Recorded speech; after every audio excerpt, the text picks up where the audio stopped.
Hello ladies and gentlemen, welcome to another thing where I talk about things. Today, I thought I would talk about how I believe that Trump can do better. And I don't mean better at the whole presidency thing. I think that Trump is operating at maximum capacity as far as his ability to function as a diplomat and a leader of the country. I mean I think the guy could be more entertaining and more interesting. And that's what I'm going to talk about today. Before the election, I know that when he was talking and he was doing his stuff, everybody was kind of hoping, or some of us were hoping, I was personally hoping, that if Donald Trump got elected, it was going to turn out that he wasn't stupid and that he was kind of putting on an act and he was trying to be unpredictable to throw everyone off their game. After he got elected, it turns out that Trump is just always like this, and he's not throwing anyone off their game, and Trump has no game. I don't understand. There are people who still defend him and who still earnestly believe that if the Democrats were to just cease to exist, that somehow Trump would be, I don't know, doing something. But the thing is that I think to believe that you would just have to be really unrealistic about government and politics and things like that. Because, I mean, even the Republicans are having a really hard time dealing with him. And the first thing that people don't understand is that the president's not really like a legislative leader. He can propose laws, he can encourage Congress to do things, but the trouble is that Trump, not really being an insider on politics, doesn't really understand how or why anybody does anything, and he doesn't seem to know how to actually propose anything that anyone wants to do. Furthermore, he doesn't seem to really want to propose anything that would be terribly helpful to anybody. He's willing to take credit for just things that he has no influence over, like, you know, whether or not some tech company is going to open some new business somewhere. He'll just say oh, that's because of me, Donald Trump, you know, that happened while I was in office. But so that was going to happen regardless of who the president really was. There are people who believe him. I don't understand why they believe him, but I guess that they really want to believe him, so they just kind of go along with it. Yes, but the Republicans, though, there was this recent thing where these two senators were discussing Trump's budget proposals, and they'd forgotten to turn their mics off, so the whole thing wound up being broadcasted and recorded. And they were just talking about how he had these budget proposals, and he was sending them these every single government grant that was in the budget proposal, he just put an X through it. His plan was to balance the budget by just cutting all the government grants out of every single program that he could find. And he had no regard, the senators complained, he had no real regard for what the grant was for or where the money was coming from. He was just trying to come up with a way to balance the budget that was, I don't know, just clueless and totally out there.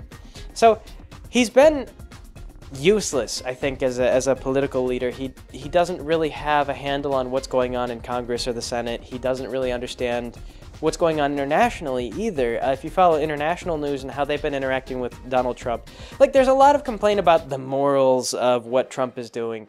And I mean, you know, people are so up in arms right now, right this very minute, about, oh, he got up there and he was transgendered people can't serve in the military. And I mean, he made that statement, but I'm not even sure what kind of real legal impact that it has, because he can say that, but you know, I mean, it's the whole transgender thing is based a lot on self-reporting. So, I mean, I guess people would just not self-report, and then you would have no way of knowing.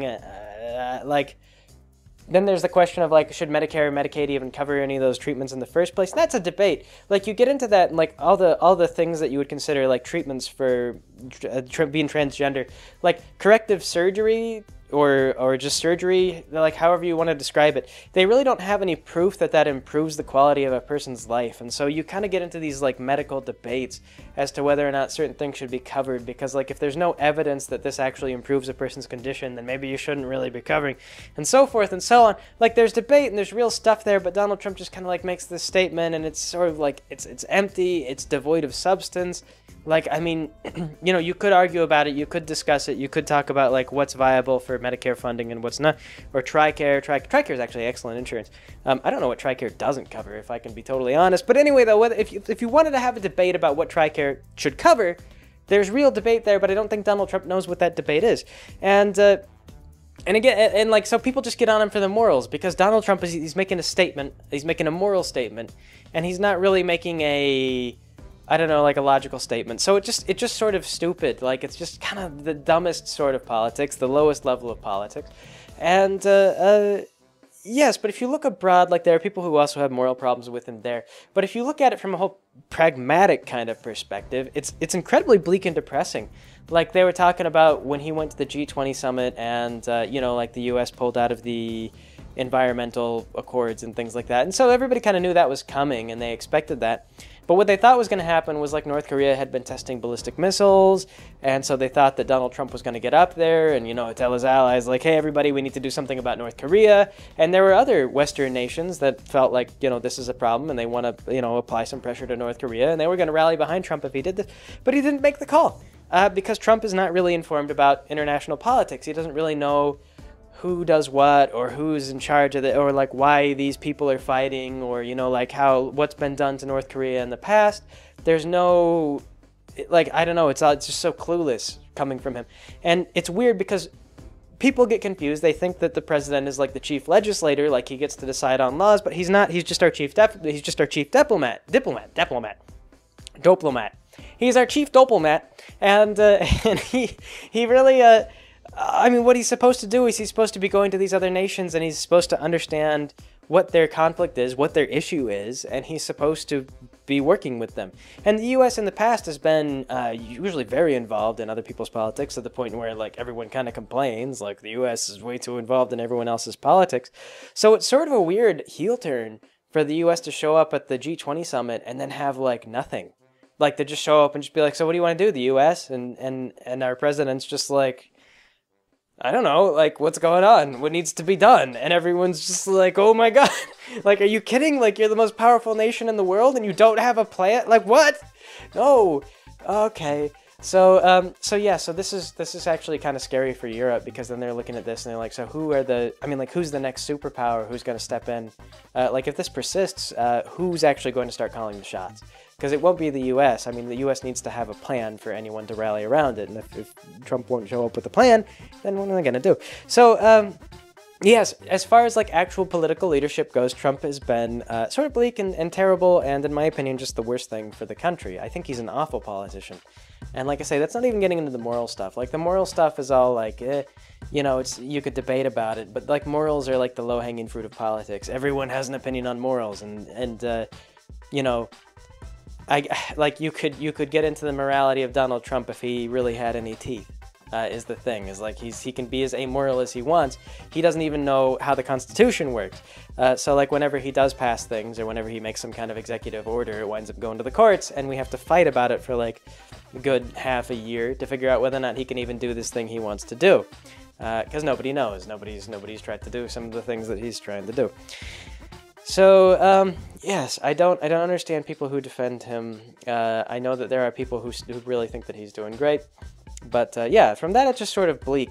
But as far as, like, his actual moral outrages and his general, like, decorum as a president, he's not very funny.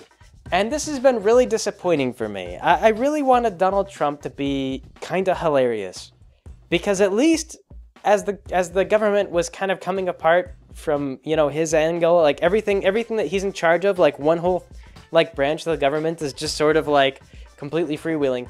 I was hoping that we would get a lot of really good laughs, but he hasn't been very funny. Like, if you think about George W. Bush, like, he was just a laughing stock for people on the left. If you look into, like, George W. Bush and you actually see, like, what is he like, it turns out that he's a deceptively intelligent guy. Like, everyone who was near him says, like, yeah, he was incredibly well read, he kept up with everything, he kept on top of everything. And you can actually see the difference in competency between George W. Bush and Donald Trump. Like, I mean, say what you will about how George W. Bush handled things. His big problem was that he seemed to make a lot of emotional decisions. Like, he would get emotionally upset with North Korea and just declare them an axis of evil. But at least when he did that, though, he would get up there and he would have a plan of action, and he would try to rally other nations to go and do something. And, he had this stuff going on. Like, there was awareness on his part of the things that kind of needed to be done. And although he was acting emotionally and probably hurt diplomacy at the time and screwed up some of the things that we were trying to do with North Korea, at least there was some sense of, like, his job. And what was really great about him, though, was just the way that he, like, there were calendars that came out. It was like for every day of the year, there was some kind of humorous George W. Bush quote from when he got up on the podium and he just, like, immediately stuck his foot in his mouth. And it was just really funny. Like, in retrospect, it was really kind of delightful to think of just how many really silly, like, Bushisms there were over the course of his presidency. And he's still kind of a delight. Like, during the Trump presidency, you saw George W. Bush, like, struggling with his poncho, and then he kind of, like, puts the poncho on. And you know, like, these days, now that he's not the president anymore, he kind of feels more like, you know, somebody's dad, or, like, you know, your silly grandpa, or your silly uncle. Like, it's really endearing. He's actually kind of like a... I don't know, you can just see, like, how he would be a great family member or whatever. You just feel like, oh, yeah, George W. Bush, like, let's go visit Grandpa, you know, if you had, like, it would be fun. So, yes, I've heard that he was a kind guy, he was a good family guy, you know, he meant well, but he was just kind of not a really very good orator, you know, he had a hard time expressing himself, he had a hard time getting people to be on the same page as him. And that was his big problem, and that and the emotional stuff, too, and so we kind of, you know, we got into... wars and things like that, and it was difficult. Like, I mean, that was the worst part, was that he was a bad orator, so he got he brought America into a war, and then had a difficult time sort of orating everyone through it. So by the time that he got to the end of his presidency, everyone was incredibly sour. It was very easy to take him down a peg, but very funny though, very funny guy. I know that I think Civilization 4 used one of his quotes in their game. I think it was I think we agree the past is over. And, yeah, just Bushism is so charming and so weird, like, just kind of that sentiment of, like, I think we agree the past is over. And if you think about it, I mean, like, logically, yeah, I guess the past is sort of ongoing. Like, the past is always there. I don't know if it really, like, ends. I mean, maybe the past ends when no, I don't know, the past is sort of ongoing, but whatever, the past is over, the past is behind us, is what he means, and you kind of get that, but it's sort of funny, because he just, you know... He knew what he meant, and then he said something that was similar to what he meant, and it was just kind of funny. So yeah, really enjoyable, like, in retrospect, as far as just, like, could you have a good laugh as things were flying apart at the seams. Like, George W. Bush was a really funny guy. Trump has not been, like, funny. Like, he's not coherent. He's also kind of a weird orator, but he's I don't know how to put it. Like, he's okay at whipping up an audience through demagoguery. Like, he kind of gets up there and he's just like, yeah, like, those people suck. That guy sucks. This guy sucks. I'm gonna fire that guy. You know, he's incredibly negative. He's just like I said, just sheer demagoguery. So it's always like, I'm gonna take this guy down. I'm gonna take that guy down. But he's not very comical. Like, I don't think we're ever gonna get, like, a really funny quote from Trump. Like, I think we agree the past is over. Like, it's not gonna be sort of charmingly, like, wrong and correct at the same time. He tends to talk more about himself and just kind of, like, lie to everyone's face about things that he's done. And it's sort of just like, where's the comedy? I don't know. So I feel like if Trump really wanted to be, like, a funny president that I could enjoy, he could really, like, I mean, he's a billionaire, and there's other billionaires who are out there who are, like, crazy and weird and fun, and he could learn from them, and he could be a fun, crazy billionaire if he really wanted to, if he wanted to strive for it. Like, a good example is Clive Palmer. He's an Australian billionaire. Clive Palmer has done a lot of really weird things with his money, or a lot of really weird proposals, most of which have fallen through. One good example is his plan to build the Titanic 2. And the Titanic 2 is kind of this, it's a funny idea. He decided that he was going to rebuild the Titanic, an exact replica of it, name it the Titanic 2, even though according to maritime superstition that would doom the Titanic 2 to die in the same way the original Titanic did. Any captain who had maritime superstition would refuse to pilot that ship. And what he wanted to do is he wanted to have the setup, the same setup that the original Titanic did, where you had the passenger, you know, the steerage stuff for everyone who didn't have enough money, and then you had the wealthy cabins, which were going to be given all the fun stuff, and the poor people can't come up and mingle with the rich people. And that was his plan. So for whatever reason, he assumed that a bunch of people would pay money to stick themselves in steerage for, like, an entire journey across the Atlantic and not be able to go up and enjoy any of the cruise ship amenities because they're stuck down in steerage because they're poor, or at least not wealthy enough. Whereas Clive Palmer, you know, who was going to be one of the people in the wealthy cabins, thought this would be really fun and cool because, like, he and all his rich friends would be able to enjoy the poshness of the top deck of the ship while the poor just stayed down below. And I guess the only good thing about it was that he was going to have, like, lifeboats. But yeah, the Titanic 2 thing fell through. The whole idea fell through because, as it turns out, marketing a really crappy cruise ship is really hard. People actually don't want to go on a cruise ship where you pay a bunch of money to not do anything. It turns out that people would rather just, like, I don't know, go to a cruise in the Caribbean and have free ice cream, because a lot of cruises offer that now. So Clive Palmer, utterly defeated by modern cruise gurus, not a super good cruise master himself. He also wanted to do like a Jurassic Park kind of thing, which was funny. He wanted to actually like clone dinosaurs, or this is kind of speculative.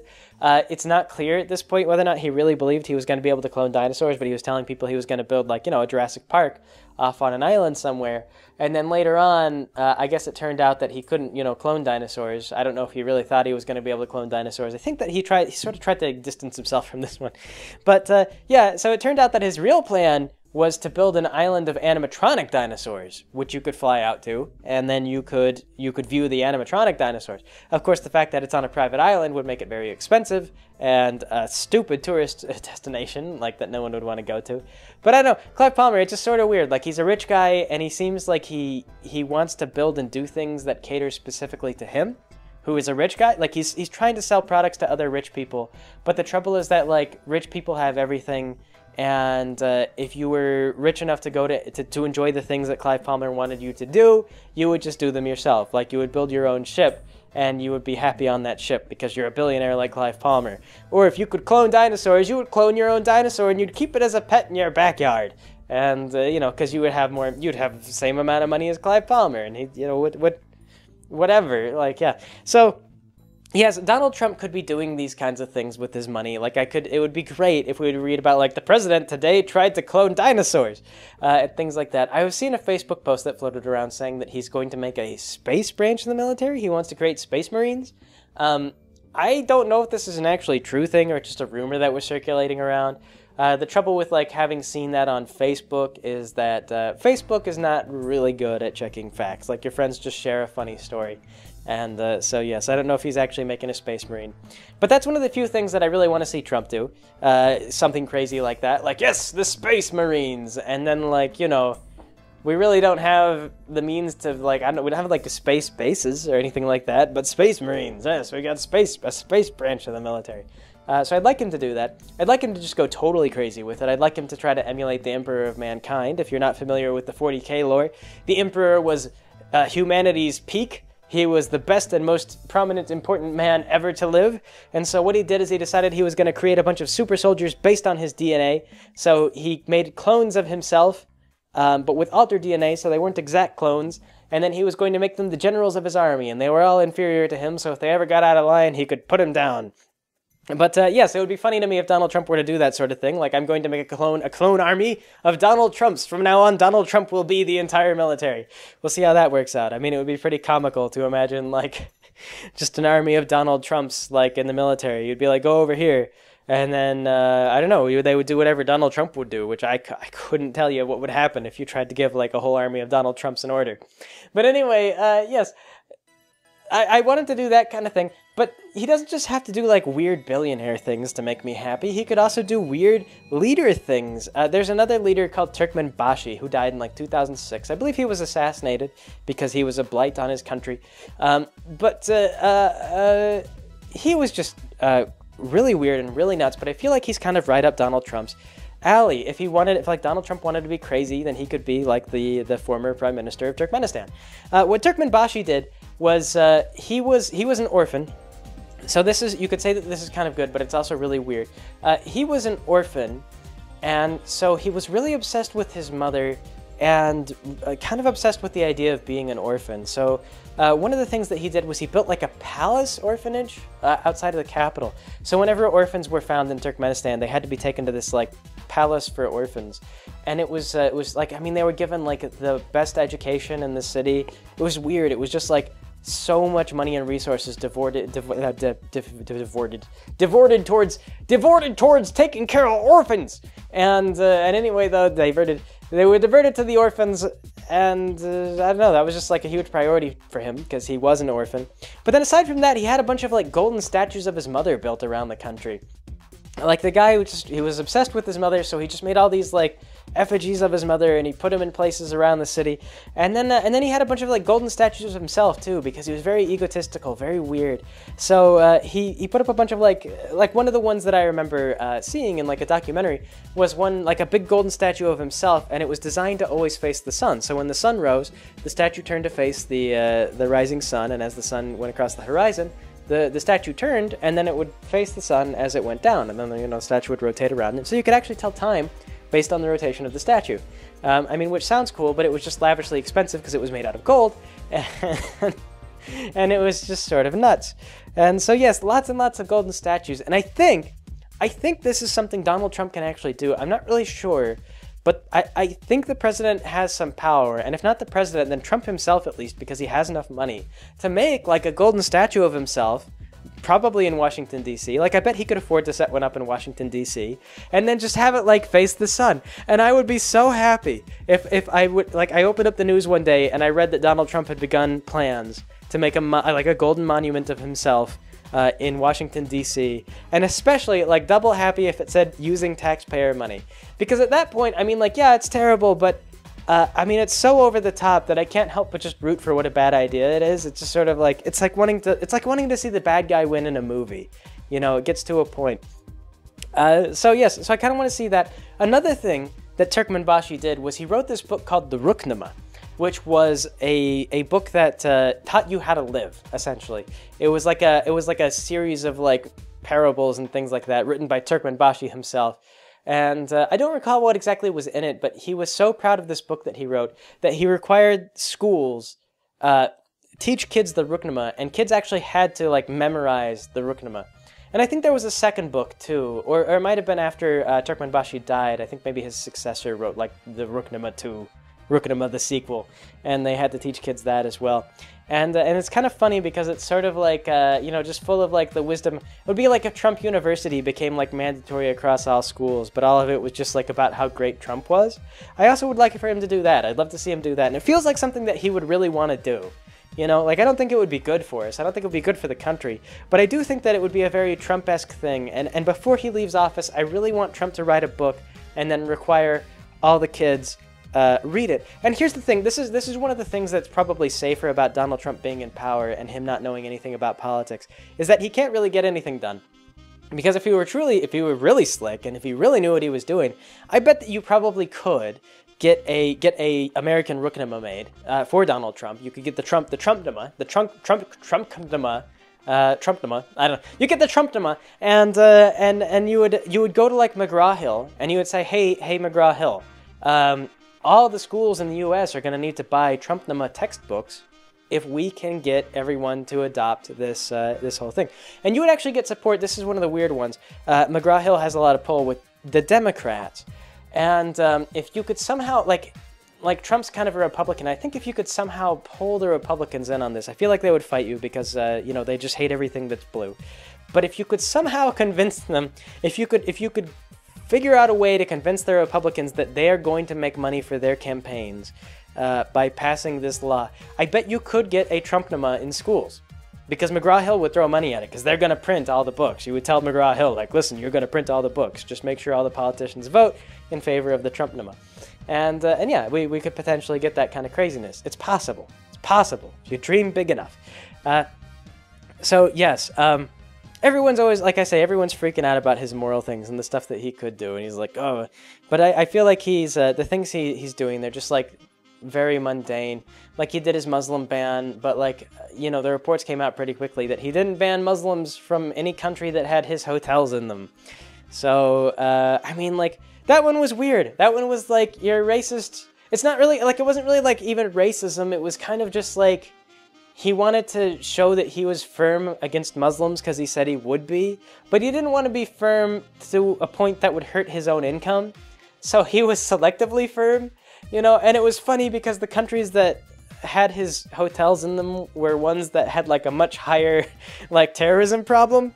So he didn't really ban terrorists on the, he just was just like Muslim nations is banned. I went to court for all that. So, he could be crazier, he could be funnier, he could trip over his words more, He could make crazy monuments. He could write a book and then try to get it into schools. There's a lot of really silly things that I kind of just wish he would do. But as it is, my biggest disappointment with Trump is that, like, we're looking at this whole thing with, like, the Russia scandal, and it's just politics as usual. Like, they're investigating, they're trying to figure out whether or not it's illegal. Like, we got to figure out, like, are any congressmen actually going to vote to, like, impeach him? You know, would we have to wait for the Democrats to take over Congress before anyone pressed any charges? Like, I don't know. It's so slow. It's so bureaucratic. It's typical government, and it's not crazy. It's not building up to anything nuts. Like, if we go through an impeachment, there's probably going to be a trial. It's going to be all stable and, like, normal. And it's just not the apocalyptic implosion that I really wanted to see from a Trump presidency. I don't know. I've talked to people who have voted for Trump in good faith, people who have voted for him because they believed him. Like, they believed the things that he was saying, and they really thought that he was going to bring back jobs and fix the economy and things like that. And it's a little bit weird because a lot of the people that I've talked to, most of them are actually younger guys, surprisingly. You might not anticipate this, but the people I've talked to who voted for Trump, they were younger guys. And they were not familiar with politics. Like, they didn't know about any of the Beltway stuff. They didn't know about anything that goes on in politics. They felt informed, you know, but it was mostly just like they were negatively informed. It was sort of like they'd figured out that there was corruption in politics, but they overestimate the extent of the corruption. Like, there is corruption. Like, it's a real problem. You know, there's lots of things to be bothered by, but it's not as bad as it is in some places. Like, it's not as easy to get away with corruption. Like, there's still laws and things that are hard to sidestep. And some people are worse than others. Like, we have congressmen and senators who are seriously trying to help the country and trying to keep things on track. But I don't know, like I say, like Donald Trump as president, it's just been really, really interesting if you follow what he's really doing. And I feel like the senators and the congressmen, they have no guidance from him. I mean, like, he gets up there and he tweets at them, but he's really not speaking to them. What he's doing is he's trying to speak to his personal base. He's trying to speak to the Trump base to get them excited and say, like, you know, senators, you go out there and you pass this healthcare bill.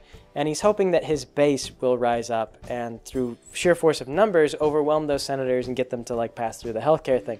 And like, they can't, is the problem. Like, you can't just force through those bills because there's, like, so much lobby power. You know, like, a few rich people have so much more weight, and you can't just, like, they have a personal investment. You know, like, if you just say, like, yeah, just do this, it impacts all these incredibly wealthy people, and all of them have, like, a significant say in government. So you can't just, like, change things on them. You have to cooperate with them in politics and get them a situation that gives them a leg up over the average person.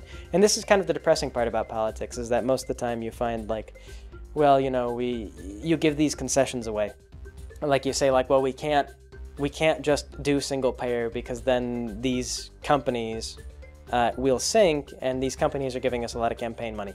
So, you know, it'll take them a long time before they ever really get healthcare fixed.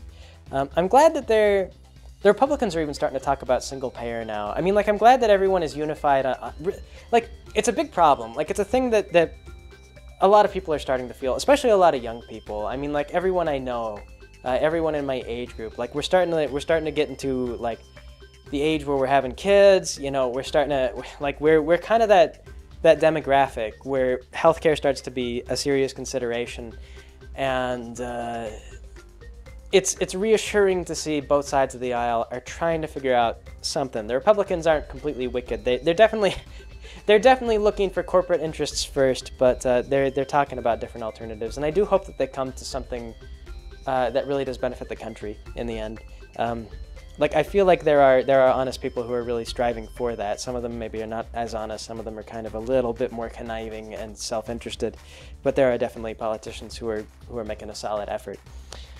But yes, it's weird. I wish Donald Trump was crazier. He would be more funny. I don't expect him to really be any kind of leader, but he's not sharp enough to really lead anything. He doesn't, like, know what's going on. He's not informed enough.